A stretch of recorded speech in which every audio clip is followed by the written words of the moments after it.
Hey everybody, how you doing? Good lunch? Good lunch? Yes. Where's Jean? Did she leave?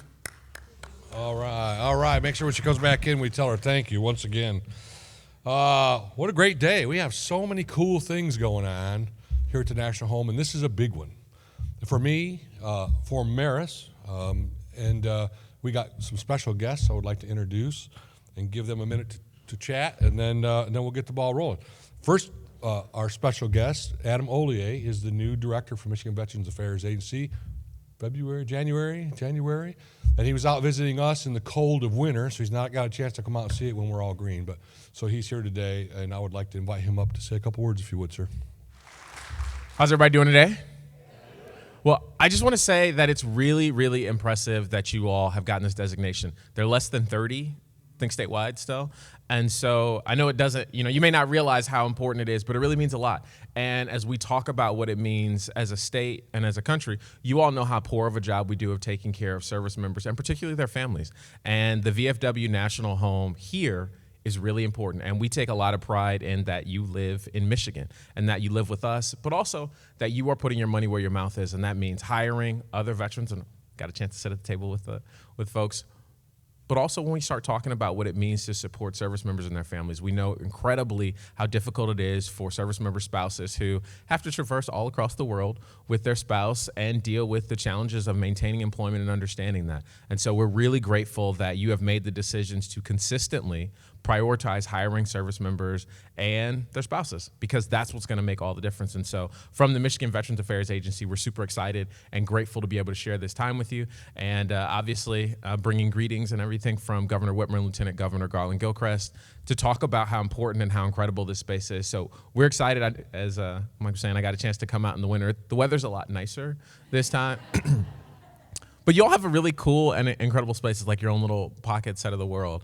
And every time I come up, I think about Field of Dreams of like, oh, if you build it, people will come.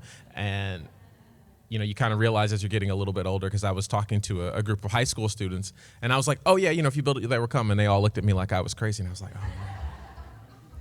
like, when were you all born? And they were like, 2005. And I was like, all right. It's like, all right, cool.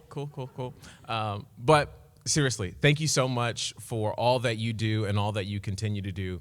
The work that you are doing here is incredibly meaningful, and your example continues to make a difference as other companies, other entities, and other organizations decide to make these kind of decisions. It's always very easy for big companies to make these kind of decisions and do this because, they've got a whole bunch of folks who can do it. But we know that you had to work together to make all the decisions and to come together and get this certification. So this is something that you all did, and we're all very grateful that you did it. So thank you. As I said, Maris is really kind of the linchpin that's put this all together. And you don't know all the work she's put into this. And so I don't know how many policies that we've either changed or produced to make life easier for the veterans that work on this campus. 7, 8, 10 policies. And so for the last year, literally, she has put time, effort, blood, sweat, tears into making these policies so that when veterans come work for us, they don't have to worry whether they're going to have time to get to a VA appointment, or they don't have to worry if they can take a knee because they're struggling with something today or tomorrow. And so that's what we do. We're one of the few organizations in the state and around the United States that has veteran in the title of our name. And so what other choice do we have but to take care of those that come to work for us and help us take care of other veterans? And so I probably just took everything Joe was going to say. And I forgot, I'm supposed to introduce Joe. So Joe has worked with Maris. Joe Sauer is the employment analyst for the Michigan Veterans Affairs Agency, retired SAR major, gonna get a hua. I'm gonna have him come up and say a few words too. He's the one that runs this program for the Michigan Veterans Affairs Agency. Joe? Thanks, Mike. I'll be real quick, but I just want to share an observation and give you some stats. Today, there's 589 veteran-friendly employers in Michigan, 589, and only 25 are gold. The difference is, your level of commitment. And it's not easy. Instituting policies, changing things to take care of service members, ensuring that your service members get continued health care while they're deployed, things of that nature. It's tedious work. But the difference in the competitive advantage for the home, and I just want to make an observation, is connection. And, establishing the employee resource group was pretty much the last thing and the last step in getting that gold status. But what you do differently and what sets you apart in that connection is that it's so real and so genuine and so passionate. And everybody that we interact with here, it's that word of mouth. It's spreading that word, and it's that continual, support of veterans and being there for each other. And the thing about having an employee resource group and connection and being together, and I want you to think about your partnership with us at MVAA, the answer is always yes. The answer is always yes. When you can't find a way, when you don't know where to go, when certain issues arise, being a veteran, my grandfather passed away, how do I get funeral honors? I lost my DD 214, where do I get it? And just knowing that power of connection and making lives better. And you're so strong and so connected, you have the ability to change somebody's life and not even realize it. I'll give you an example. One of the neatest things that we see in our ERGs, employee resource groups, through that connection is just making people aware and spreading word of mouth about the benefits and the programs that are out there to make veterans' lives better.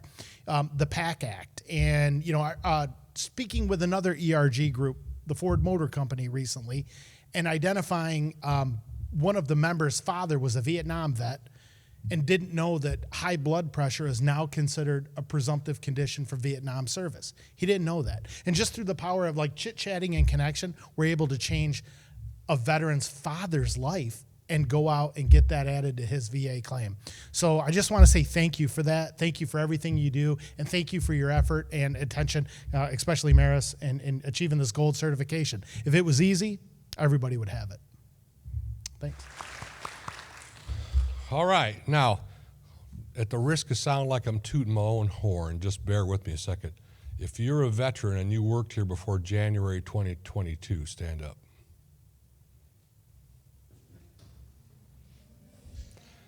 If you're a veteran that works here now, stand up. Stand up. You work here. All right.